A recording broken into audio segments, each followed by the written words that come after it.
pada salib itu. Ku lihat cintanya Tuhanku, dan ku jatuh pada kakinya, sana ku dapat ampun dosa.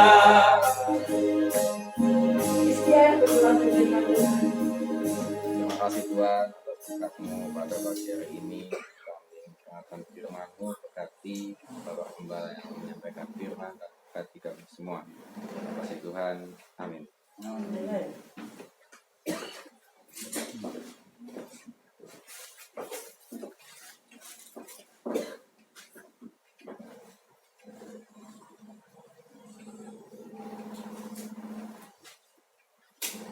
Ya, puji Tuhan, selamat pagi bagi kita.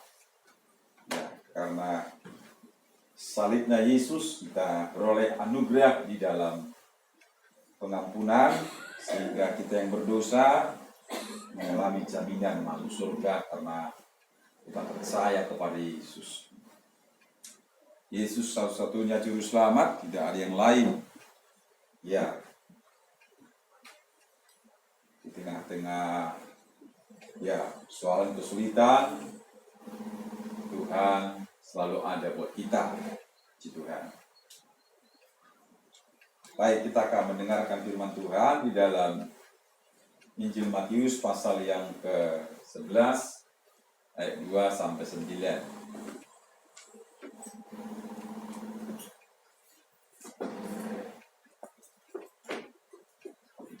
Ya.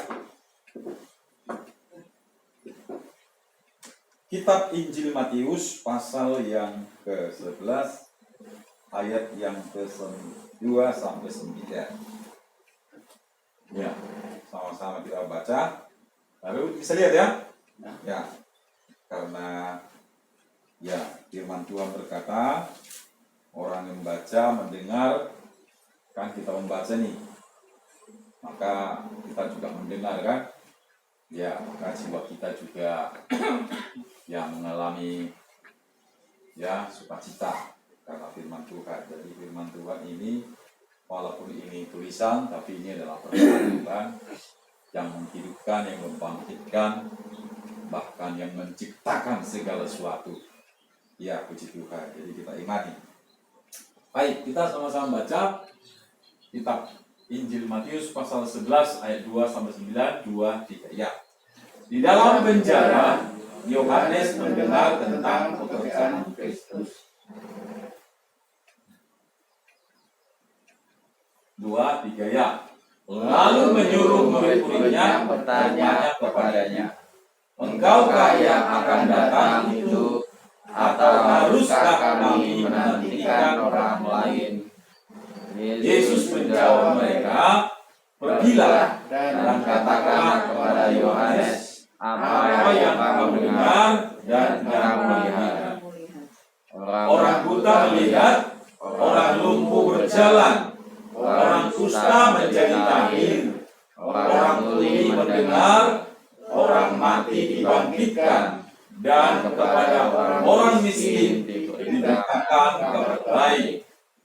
Dan berbahagialah orang yang tidak menjadi kecewa dan menolak aku." Setelah murid-murid Yohanes pergi, mulailah Yesus berbicara kepada orang banyak itu tentang Yohanes. "Untuk apakah kamu pergi ke padang gurun, melihat bulu yang digoyangkan angin kian kemari? Atau untuk apakah kamu pergi melihat orang yang berpakaian halus? Orang yang berpakaian halus itu tempatnya di sisi tanah raja. Jadi untuk apakah kamu pergi melihat nabi? Benar, dan aku berkata kepadamu, bahkan lebih daripada nabi." Ya, puji Tuhan. Ya, puji Tuhan. Ya, tema firman Tuhan saya memberi jangan meragukan ketuhanan Yesus. Ya, jangan meragukan ketuhanan Yesus. Ya, sebab Yesus Tuhan yang Maha Kuasa. Amin.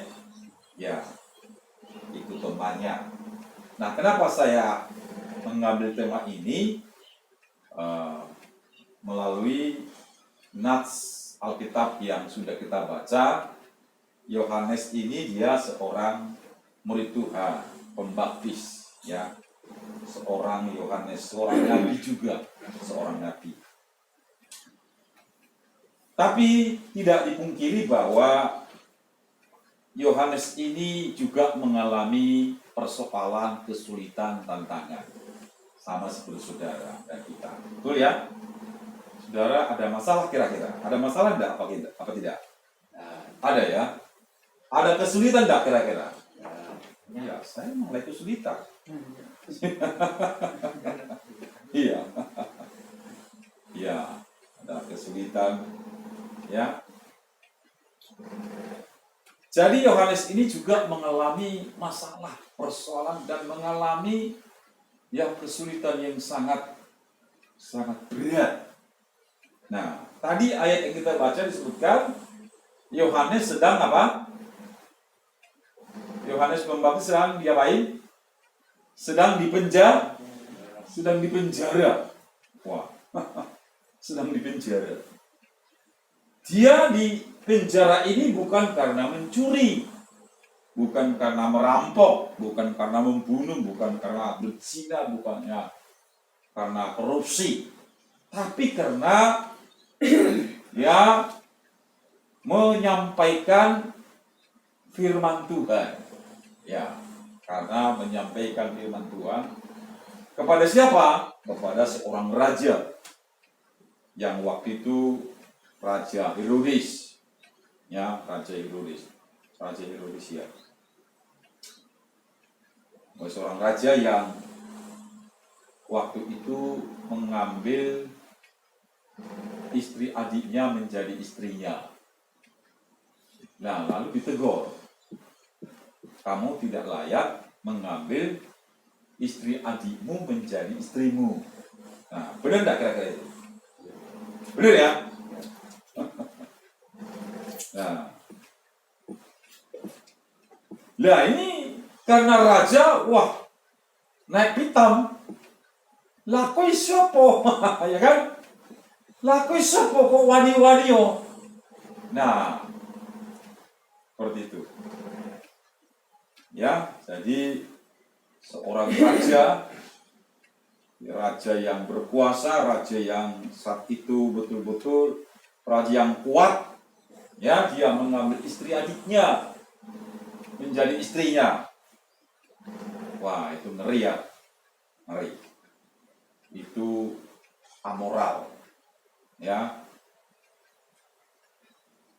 Karena Yohanes ini menegur raja ini, akhirnya raja ini marah. Akhirnya dia ditangkap dan dimasukkan dalam penjara. Itu penjara. Nah, dia dimasukkan dalam penjara itu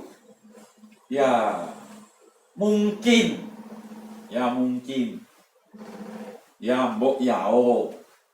mbok ada pertolongan dari Tuhan, seperti itulah kira-kira. Betul ya? Betul lah kira-kira. Ya kan? Loh, saya ini kan hidup benar, saya ini kan sudah sungguh-sungguh, kok malah di penjara? Nah, nek benar Tuhan yang kusembah itu Tuhan yang berkuasa, Yesus itu Tuhan yang berkuasa, sanggup merubah apapun, mestinya dia menolong saya. Betul tak kira-kira? Betul ya? Seperti itulah harapannya Yohanes. Maka dia memiliki apa? Keraguan, kebimbangan. Saya ini hidup benar. Saya ini sudah berjuang, setia ibadah setiap minggu. Tidak banyak orang lagi, sedikit kita ya kan? Yang pertama dia setia main musik setiap minggu. Nah, ya. Tapi kok saya mengalami persoalan, masalah? Baik, saudara. Nah, lalu pada akhirnya pun, apakah persoalan Yohanes Pembaptis yang dipenjara ini mendapat jawaban? Tidak. Tidak. Akhirnya dibunuh. Berarti nggak mendapat pertolongan kan? Betul ya? Nggak mendapat pertolongan. Nggak mendapat pertolongan. Jadi kenapa dibunuh? Lalu Raja Herodes ini mengadakan pesta perjamuan yang super megah. Lalu diundanglah para raja, para menteri, para pejabat negara itu. Lalu menarilah anak daripada istri adiknya tadi, namanya Herodias. Wah, karena tariannya ini wapi, menyenangkan hati Raja Herodes ini, wah, dia panggil anak ini, apa yang kamu minta? Ya, akan kuberikan kepadamu. Nah, lalu anak ini datang kepada ibunya. Ibunya yang dipestri oleh raja ini tadi, padahal itu ya istri daripada adiknya kan. Nah, datang ibunya yang membisikkan, hari ini juga bawa kepadaku kepala Yohanes dalam sebuah piring, sebuah talam. Itu yang dibisikkan ibunya kepada anak yang menari tadi kan. Nah, lalu anak ini bicara kepada Raja Herodes, saat ini aku minta kepala Yohanes Pembaptis. Nah, ini saudara, Raja Herodes dia raja yang berkuasa. Ya, kalau dulu zaman Soeharto kita pernah dengar namanya Petrus. Pernah ya? Petrus itu apa?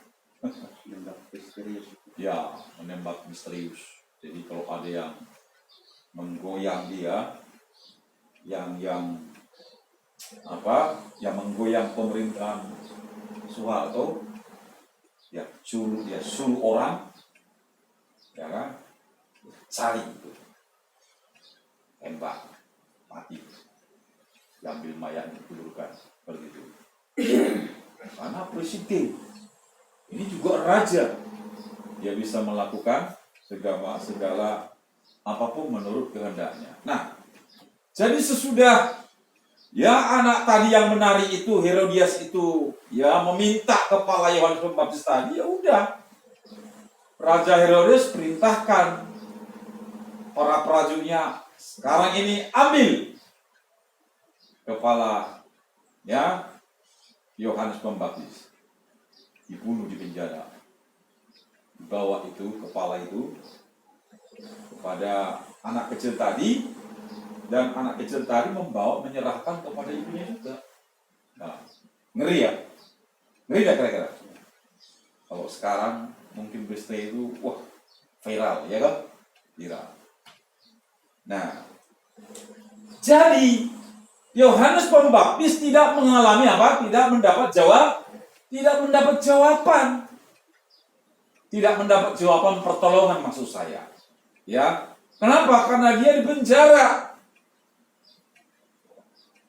Ya, di penjara. Jadi mungkin juga Bapak Ibu kita mengalami kesulitan, enggak ada pertolongan, enggak ada jalan keluar. Tapi saya katakan, walaupun kita tidak mengalami pertolongan, jalan keluar, Tuhan Yesus tetaplah Tuhan yang Maha Kuasa. Amin. Iya. Dia tetaplah Tuhan yang Maha Kuasa. Nah, kan kita nggak mengerti. Siapa tahu di balik itu, ya, tidak ada jawaban itu, ada rencana yang indah yang Tuhan siapkan buat kita. Puji Tuhan. Ya, misalkan ini anak saya ini, dia tes pekerjaan, mau apa itu bekerja di Kalimantan, batubara. Ah, ada harapan diterima, tapi saya bilang nggak usah lah, jauh. Ya, jadi ya kan. Jadi di dalam Tuhan selalu ada rencana Tuhan yang indah. Amin. Selalu ada rencana yang indah. Jangan pernah kita meragukan ketuhanan Yesus. Yesus tetaplah Tuhan yang Maha Kuasa. Amin. Dia Tuhan pencipta. Ya, sesulit-sulit apapun kita alami, ya, nggak ada pertolongan, nggak ada jawaban, Tuhan Yesus tetaplah Tuhan. Dan saya katakan, jangan pernah meragukan ketuhanan Yesus. Tetaplah setia hidup dia. Amin.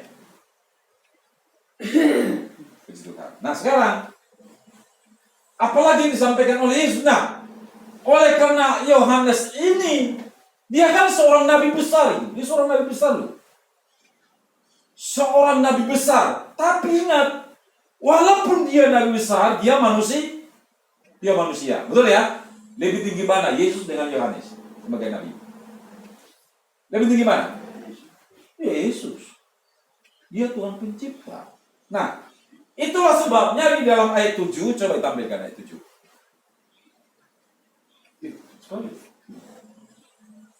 Sama-sama kita baca. Ayat 7, 2, 3 ya. Setelah murid-murid Yohanes pergi, mulai Yesus berbicara kepada orang banyak itu tentang Yohanes. Untuk apakah kamu pergi ke padang gurun, melihat gunung yang digoyangkan, angin kian kemari. Nah, jadi bulu yang digoyangkan kian kemari itu seperti apa? Jadi kalau datang angin dari sana, anginnya bulunya ke sana. Betul ya? Kalau datang angin dari sana, bulunya ke sana lagi. Berarti apa itu namanya? Bimbang. Betul kan? Ragu. Nah, jadi dalam hidup Yohanes sebagai nabi itu, waktu itu dia mengalami bimbingan. Apakah benar Yesus ini Tuhan? Perluhan yang kami tunggu-tunggu, Raja yang kami tunggu-tunggu, yang akan menyelamatkan kami seperti itu. Nah, itulah sebabnya Yesus mengatakan, untuk apa? Enggak perlu. Sebab saya lebih daripada nabi. Amin. Yesus lebih daripada nabi. Nah, anak Tuhan, di kepercayaan lain, tokoh agama itu sangat disanjung-sanjung. Betul tidak?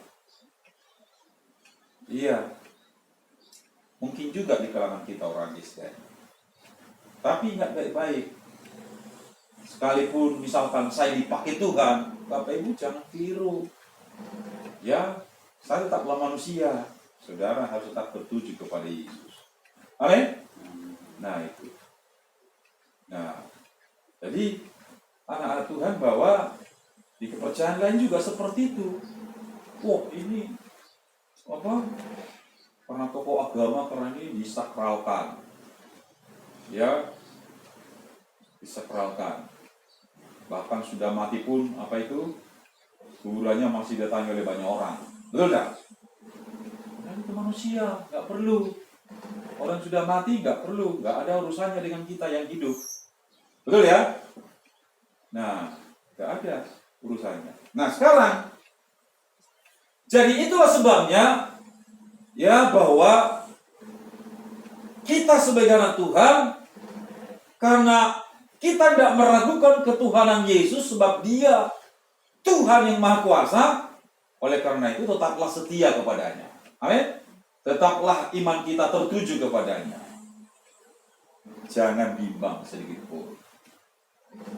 Walaupun mungkin kita mengalami seperti yang dialami oleh Yohanes, ya, pembaptis. Dia sudah suruh muridnya, ya, bertanya. Nah, kirain ada pertolongan, malah nggak ada pertolongan, malah justru dibunuh, dipenjara, kan gitu.